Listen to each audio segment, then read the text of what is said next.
know, I've watched you. Sometimes our people disagree with you, but I mean, I understand some of your approach. I mean, sometimes we take a hard bite. It helps us as politicians. Nowadays, when I listen to you, I even panic. Why? Maybe, hey, Why do you panic? the way you, Papa, you know Papa.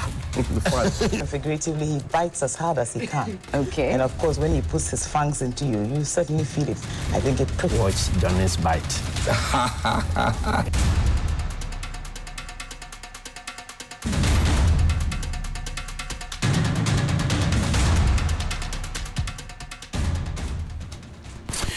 Bismillahir Rahman Rahim. Alhamdulillah Rabbil Alameen. Hasbunallah wa ni'mal wakil. The Lord is my light and my salvation, whom shall I fear? And yea, though I walk through the valley of the shadow of death, I will fear no evil, for you art with me. Thy rod and thy staff, they comfort me. Thou preparest a table before me in the presence of my enemies. You anoint my head with oil. My cup runneth over, and surely goodness and mercy shall follow me all the days of my life. And I will dwell in the house of the Lord forever and ever. Amen. Assalamu alaikum. It's Tuesday, the 2nd of July. Welcome to Johnny's Bite. I want to believe that this morning you are very fine, and the second part of the year, the second half of the year has really kicked in very well for you. Well, I'm also very fine, and thank you to all who have spent time to pray with us and also to support us spiritually, and for those who toss pieces of advice our way and all of that. We appreciate it. We are grateful. Yesterday, somebody reiterated something that I had said many months ago, I think in 2021. He said, well, no form of intimidation will win. And I just laughed and walked off. I don't know why he said that to me. I don't know why. But this was a fairly advanced, a man fairly advanced in age. I think it was inching towards 70. And he told me that, he says, look, he spoke in Ghana. He says, but no form of intimidation will win. I didn't understand and I didn't ask for clarification. I just smiled and walked off. But this morning, I want us to pay attention to the National Road Safety Authority. The National Road Safety Authority is clothed with a lot of powers. In fact, it used to be a commission that they used to complain a lot that they did not have the powers to be able to push forward what vision and mission and the dreams and aspirations that they had. So they rallied all of us in the media. And I remember I was part of the people who were rallied. We held interviews, we did advocacy, and then they became a full authority. Subsequently, when we started asking questions that, as you said, you are not an authority. So given the fact that you are not an authority, you are not able to perform as much as you would wish to perform. So you want to become an authority. Now you have been made an authority.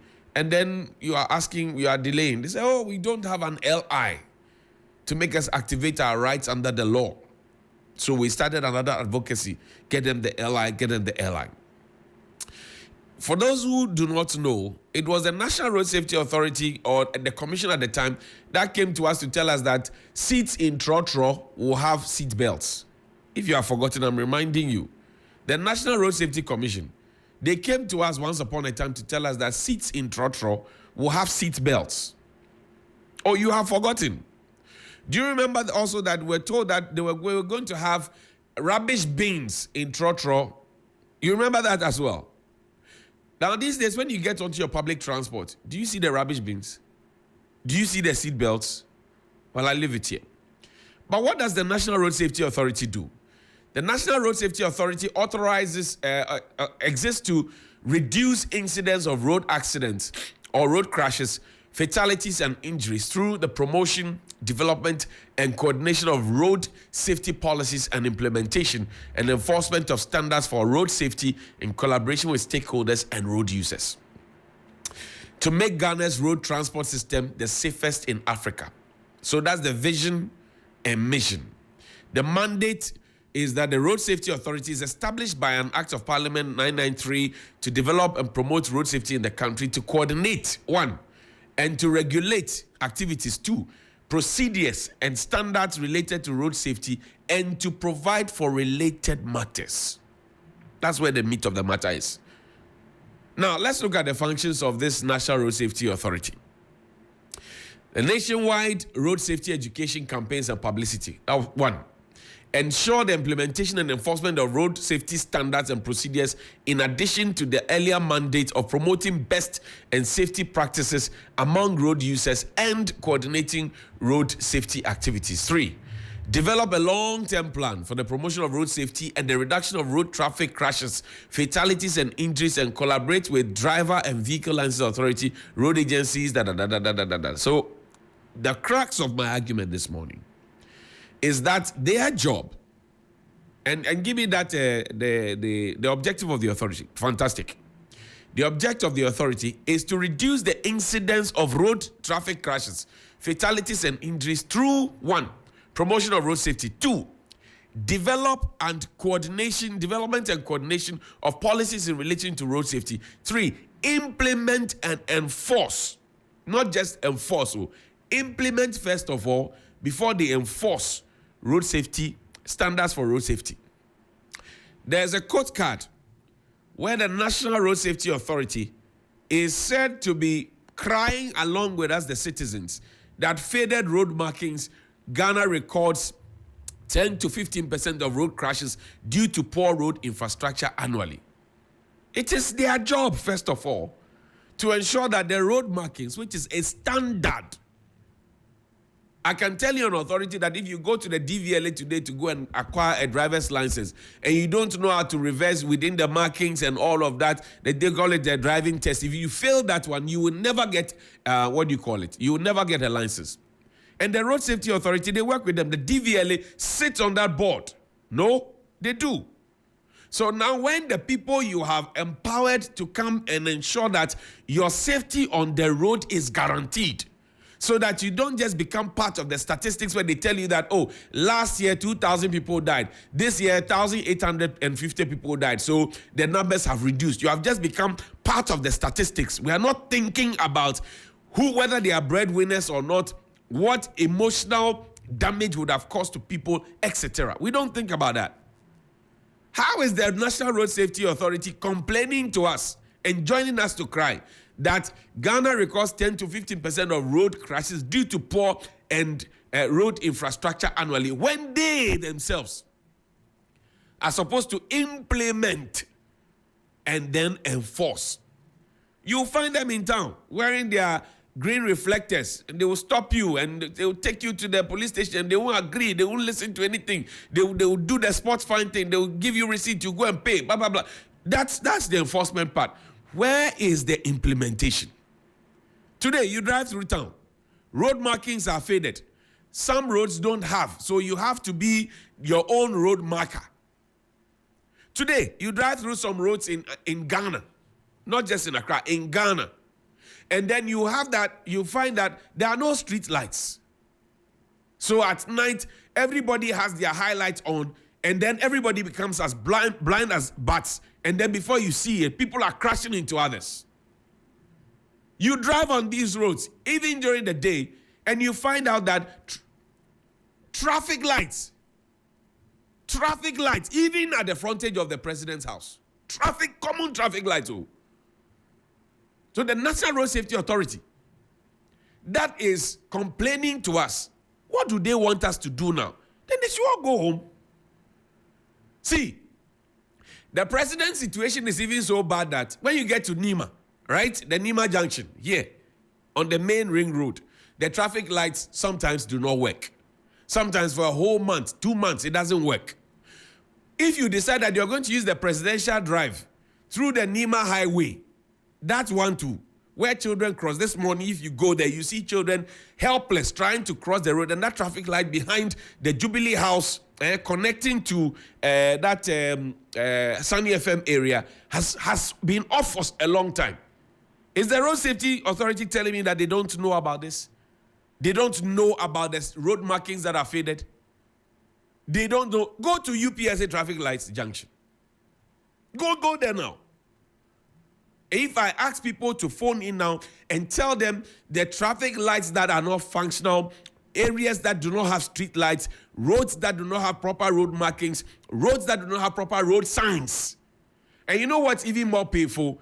The road sign is not available, but there's a policeman hiding somewhere, And then when he says, I catch you. Show me the board members of the National Road Safety Authority. And this is not to attack them. This is just to tell the public that these are the people who are supposed to help you on the road. If you have lost a relative and you can't account for it, and your relative has just become part of the statistics, these are the nice people who have been. Mr. Jermaine Nkrumah is the chairman. Engineer David Osafwa Donte is a member. Mr. Nathaniel Amonu Wilson is a member. Engineer Mrs. Rita Ohini Safwa is a member. Mr. Divine Yao Ayijo is a member. Madame Dorothy Efriye Ansan is a member. COP Francis Ebenezer Doku is a member. Mr. Prosper Kafu Isemevo is a member. And then you have Mr. Samuel Said Pasa is a member. My own Professor Alex Dodu is a member. Mr. Victor Obing Adia is a member. Mr. David Kwesi Ajiman is a member. And Na Shome is also a member. So National Road Safety Authority, good morning to you this morning. I'm just saying good morning to you. And this good morning is birthed from the depth of my heart and from the hearts of many Ghanaians. We like the way you implement what you have to implement without fear or favor, ill will, or affection. However, you must force them to implement what they have to implement. Because if the road is not worthy of my car, and yet the DVLA continues to take roadworthy fees for my car, you should be worried as an authority. If the road that is supposed to be worthy has no road markings and you are quiet about it, but you are joining us to complain, you should not be in that office. You should leave that appointment as a way of protesting like the youth in Kenya. If the street lights are not working, the traffic lights are not working, you should be leaving. If the road signs are not working, go to a driving school this morning. They would have the manual and be teaching prospective drivers road signs and road markings and explaining to them and telling them that if you flout this road, but you get to an area, there's no road sign, there's no road marking, there's no street light, there's no traffic light, the road markings are bad, and we are all watching. Yet, all these people I showed you, show them again, please. From Mr. Jermaine Nkrumah down to the last person, show them. They all have traveled before. All of them, they travel. Ask them that when they travel to South Africa, they travel to Germany, they travel to Japan, they travel to UK, they go for conferences, workshops, they go for familiarization, whatever it is. They go for all those things. When they finish and they go to those places, do those places not have the things that we are begging them, which they themselves have said that, oh, these are the things that we will need as a people to keep our people safe and secure from all alarm? Are these not the things? Are these not the basic things? So why can't our people have the basic things?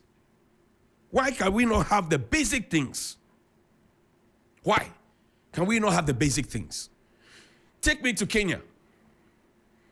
This morning there will be another protest in Kenya. And Kenya has been boiling for some time. The youth of Kenya have been active, asking the relevant questions. Now, a total shutdown on Tuesday. Today, that's what they say. Hashtag is Ruto must go. Hashtag reject budgeted corruption. This is what they want in Kenya. Now, what are their demands? They have a list of demands that they want achieved in Kenya. A list of demands that they want achieved in Kenya. We'll see if some of the demands are synonymous with some of the demands that we are making here. Right? Some of the demands. Please give me that other picture. The Kenyans have a demand that they are making. And the demand that the Kenyans are making are so legitimate. Number one, are non-negotiable demands to dictator Ruto and his greedy government. Obey all court orders and scrap the illegal and illegitimate caste positions and public-funded offices of the First Lady, Second Lady, and Prime CS wives, redirect the funds to employing teachers and doctors. We have the situation. Scrap the useless housing levy and publish a proper audit of how the money has been used the last 1 year, or refund all the contributions. Proper and detailed audit of the national debt. Sack all government officials with criminal records and integrity issues, starting with, they mention a name. And here we know so many people who have had scandals on their head. Yes, they are still serving in very juicy positions. I was not thinking correct when I went to acquire the Sputnik V vaccine. Australia visa scandal, PDS scandal. Name them. Plenty. Full restoration of whatever Linda Mama program. And total scrapping of the oppressive SHIF. Constitute the IBEC within the next 30 days. Facilitate our move to recall all rogue MPs and hold fresh elections. Obey court orders. I mean, a tall list. But this is akin to fix the country here in our country. There's Professor Bafor Ajimandia. He's a senior advisor, a senior UN advisor. He is the chief executive of the Kufuor Foundation, right? And he's an MPP member, but he's a statesman most importantly. He spoke on key points last Saturday. Listen to him. I admit, but unfortunately, most of our leaders don't even think about that. They don't realize that, in fact, their policies and behaviors, everything, is leading us to a precipice where in a few years, a few decades time, most of the African countries will literally be bought back by these foreign donors and others who think, So I think leadership needs to sit and think. You see, African leaders, they are too involved with self-promotion. I don't know, a self-aggrandizement. I mean, a president, an African country, knowing how poor your country is, knowing how dependent your economy is, you are not even thinking of how you delimit the dependency of the international economy, but rather taking delight, as the case of Ghana, 17 times going to the IMF. Then, when you are hard-pressed and they put the screws on you, you go negotiate a little bit. They give you a little room to maneuver. Then you come back and you celebrate that, hey, we've made it, we've restructured, so we have saved this. Look, the fact is that we are simply destroying the future for our young people. That's why I say we have failed them. That's the Nobel professor there. And he didn't mince words by saying that the older generation have failed the younger generation. That's the first point I want all of us to accept. Yeah, I know, Grandpa, you will not agree. Grandma, you will not agree. I know. You will say that the young people are lazy, they are indisciplined. Yes, to an extent, some of them. But not all of us are lazy and indisciplined. No. So you would disagree. He also said that we have mortgaged the future of our young people. If you look at how much we are borrowing and how recklessly we are borrowing, we should be worried. He also mentioned the fact that we continue to dance with the IMF and we come back and then we make the whole thing appear as if, we have done so well. As it's been press conference after press conference, we have shamelessly come back. We have received the first tranche of the IMF, second tranche of the IMF. Did you feel it? Now the third tranche of the IMF is here. And we are holding press conferences to say that, because we have been able to go and beg and they have given us the money. It's akin to you being given your provisions for secondary school. You go and mess it up. Midterm, you run home, come and get extra provisions, and then you go and call your friends and say that, Charlie, well, me, I'm better off. You are not better off. You are just indisciplined and a very incapable and incompetent individual. That's what you are. So the government deserves no applause for taking us continually to the IMF. Now listen to this. When the older generation say that the young people of this country are not doing enough, I find it very, very disturbing and preposterous and disingenuous and perfidious. You know why? What were the conditions of education back then? Our old people will tell you that, I attended government boys' school. I attended Bishop Girls' School. I attended Suntresu DA school. This, that. Somebody will tell you, I came all the way from Navrongo in a certain Saito school to come to Infant Spim School or to Adisada or to Accra Academy or to St. Mary's. You know why?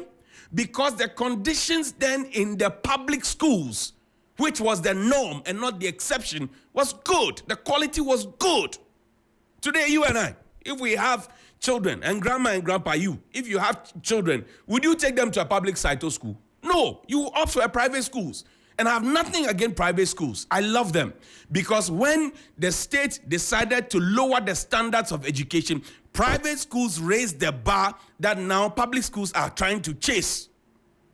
The standard of education then and now in the public schools, which you had the benefit of, the conditions, the motivations, and the opportunities. Can you say the same exists? In your day, grandma, grandpa, you were not starved in school. You were given breakfast, lunch, supper. You talk about being given warm milk, chocolate, egg. You talk about those good old days. And you said Ghana was sweet. Today, is Ghana sweet for the young people? In your days, you were so much given the opportunities that even when you were in school, jobs were chasing you. Employers were chasing you to come for jobs. Today, people complete university, they finish their education, and they go looking for jobs for some up to 10 years. They bring you their CVs, you shelve them. You even fail to see them. And then you say the youth of this country have coconut head. They don't have coconut head if they had the same opportunities that you have. I'm sure that they would have done better, without apology, than you. And Professor is not the only senior citizen who has told me and told many other young people that the young people of this country have been failed or have been disappointed. Many other elders have been honest enough, have had the decorum and the decency, and have had the candor to admit that the young people have been disappointed. Many people have said that. There are few who will disagree. So for those of them who have the candor and the courage to say that, when they tell you that, my brother, I think that this direction you're going is wrong, you will take it. But not those who decide to mortgage everything for themselves and their family and their children, and then they leave the rest of the population and come down and talk down at us, and their children join them to talk down at the rest of the population. We will not take it. And the Prof said something. I'll wrap up on that. He said what is happening in Kenya is no different from what is happening here. Perhaps we are much more peaceful and much more tolerant, or maybe much more timid as a people. But let us not continue in this direction, because you know what? It gets to a point, if the emotions boil up and the people decide to flare it out and blast out, we can't contain them. The old people of this country, I tell you, have failed the young people of this country. What kind of apprenticeship and mentorship are they granting? What kind of apprenticeship and mentorship are they granting? We say we are a country in distress. Our president has not listened to the advice. He still carries a chair in a V8. When his father was acting president of the country, did he carry a chair in a V8? When he was attending school, as a school boy at Row Road and Government Boys School, which my father attended, both, and my father was 1 year ahead of him. Was that the condition in the country? If President Kuma had done that, would they have had a better education that they had? And look at the shambolic situation. They are feeding free SHS and go to the basic school and go and see the rubbish that is being fed to the children. And then when you finish, you come and say the children are not. How thinkable is it that you run a whole educational system without textbooks for 6 years? And all you are interested in is that we have done better, we have done better. And look, Dr. Amin, let me address you directly. Your whole argument of inflation was 54%, is brought down to 23%. We have done significant change. You have not done FOCO, I'm telling you. Who took it from wherever? What was bequeathed to you? Less than 20%.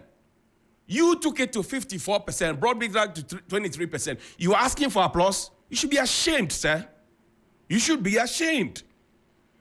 And you are doing a year-on-year comparison. When we go to the market, does the market woman do comparison of inflation with us before they sell to us? If I am buying fuel and food and electricity and water and LPG and paying much more rent this year when inflation has dropped than I paid last year, how do you explain to me in a commonsensical matter and manner that 54% has come to 23 and that you have done very well? How does that broadcast to my pocket? That NSS person whose money you are keeping for more than 4 months, how do you explain this to them? That NAPCO beneficiaries arrears that you are keeping, how do you explain them to them? And you know that they will send younger people to come on TV and radio stations to come and this morning be telling about COVID, Russia, Ukraine, and all that hogwash. Give me a break. Call me 055-924-2717 and 055-691-0154. Good morning. Good morning, Johnny. Yes, sir. Talk to me. My name is Alex.